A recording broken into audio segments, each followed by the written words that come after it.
A group of 40 students appeared in an examination of three subjects, maths, physics, and chemistry. It was found that all students passed in at least one of the subjects, and there are many more informations. तो ये question जो है ये Venn diagram का question है. Let's just draw Venn diagram. तो let's consider this picture. यहाँ पे हम लोग ये जो रेक्टेंगल कंसिडर करते हैं इसको हम लोग यूनिवर्सल सेट एज्यूम करते हैं. और टोटल 40 स्टूडेंट हैं और every student pass in at least one of the subject. तो ये वाला रीजन जो सर्कल के बाहर है और रेक्टेंगल के अंदर है that is zero. Total 40 student हैं और हर स्टूडेंट कोई ना कोई सब्जेक्ट में तो पास कर ही रहा है. Let us consider this is chemistry, this is maths and this is physics. अभी जो इंफॉर्मेशन गिवन है वो आपके पास क्या क्या गिवन है. एक ये इंफॉर्मेशन गिवन है कि कितने स्टूडेंट इन सब्जेक्ट्स में पास किए हैं, like 25 in physics, 25 in physics, 16 in chemistry, 16 student passed in chemistry, 20 student in maths, so 20 student passed in maths. So these are the three straightforward informations. Then at most ज्यादा से ज्यादा 11 student पास कर सकते हैं mathematics और physics में. तो mathematics physics मिला के आपका कौन सा पोर्शन हो गया. मैथ्स ये है, फिजिक्स ये, तो ये दोनों पोर्शन मिला के आपका मैक्सिमम 11 हो गया. जैसे आप अगर इसको नेमिंग कर देना, ये अगर आप x1 बोल दें, ये x2 बोल दें, तो x1 plus x2 is maximum 11. 11 से हमेशा छोटा या बराबर होगा. Similarly at most 15 student pass in physics and chemistry. Physics and chemistry ये वाला अगर इसको आप x3 बोलते हैं तो x1 plus x3 is less than equal to 15.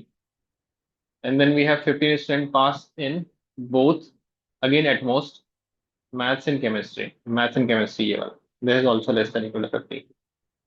तो ये आपकी तीन इंफॉर्मेशन है एटमोस्ट वाली. At most 11, at most 15, at most 15. Maximum number of student pass in all three subject. आपको मैक्सिमाइज करनी है x1 की value. What is the possible maximum value of x1. तो अगर x1 plus x2 less than equal to 11 है तो maximum यहाँ से x1 क्या हो सकता है, 11 हो सकता है. वो पॉसिबल है या नहीं वो ढूंढना पड़ेगा जब x2 आपका 0 हो जाए. लेकिन 11 से बड़ा तो नहीं ही हो सकता, ये तो क्लियर है. सिमिलरली यहाँ से आप बोल सकते हैं कि 15 से छोटा होगा या बराबर, और यहाँ से 15 से छोटा या बराबर. तो इन तीनों से कंक्लूड आप यही करेंगे अभी फिलहाल तो कि 11 से छोटा या बराबर होगा. फिर हम लोग देखते हैं कि 11 हो सकता है या नहीं. तो इस वेन डायग्राम को मैं कॉपी कर लेता हूँ, पेस्ट कर देता हूँ फिर नीचे. फिर यहाँ पे आप वही चीज कर लीजिए कि आपके पास केमिस्ट्री, फिजिक्स एंड मैथ्स है. केमिस्ट्री, फिजिक्स एंड मैथ्स है. अभी हम लोग ये एज्यूम कर लेते हैं थोड़ी देर के लिए कि ओके 11 विल सूट हियर.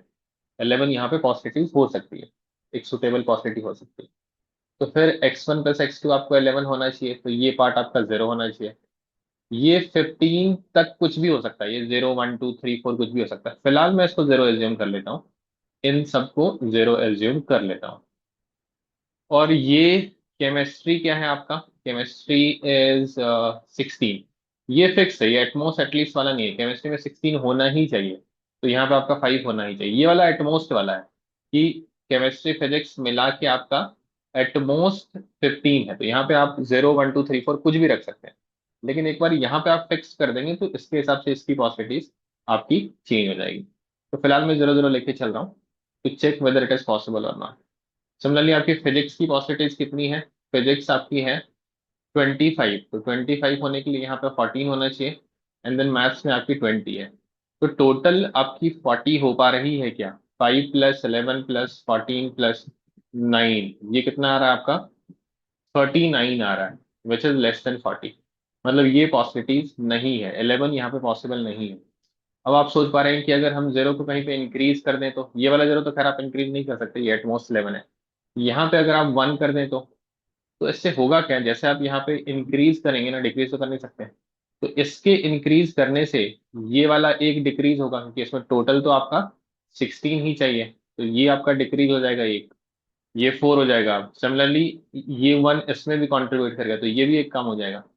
तो एक यहाँ पे बढ़ रहा है बट दो जगह पे कम हो रहा है, तो ये तो 40 से कम ही हो जाएगा ना. तो this case is not possible at all, 11 हो ही नहीं सकता. 11 के बाद नेक्स्ट पॉसिबिलिटीज क्या है आपकी मैक्सिमम की, मैं एक बार फिर से इसको टेस्ट कर लेता हूँ।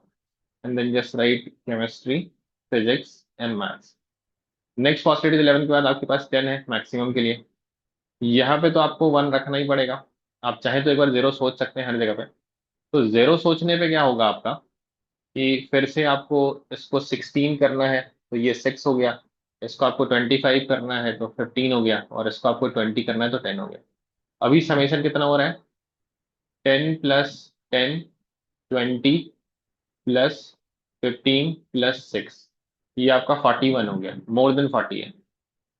तो again this is not possible, लेकिन अगर आप जैसे ही इंक्रीज करेंगे ना, जैसे इधर इंक्रीज कर देंगे 1, और बाकी जगह पे जीरो ही रख रहे हैं, तो इसके 1 इंक्रीज करने से आपका यहाँ पे एक चेंज आएगा, ये आपका 9 हो जाएगा, नाउ इट इज 20। और ये 1 इधर भी है तो इसमें भी आपका चेंज आएगा, ये आपका अब 14 हो जाएगा। And when you add all of these, like 10 + 1 + 14 + 9 + 6, तो ये कितना आ रहा है आपका, 40 आ रहा है। तो yes, this is possible with 10 as the maximum value. तो आंसर इसका क्या हो जाएगा, x1 का मैक्सिमम 10 हो जाएगा, क्योंकि 11 पॉसिबल नहीं हो पा रहा था। तो this is how we have to solve this question, by making cases. 10 is the right answer.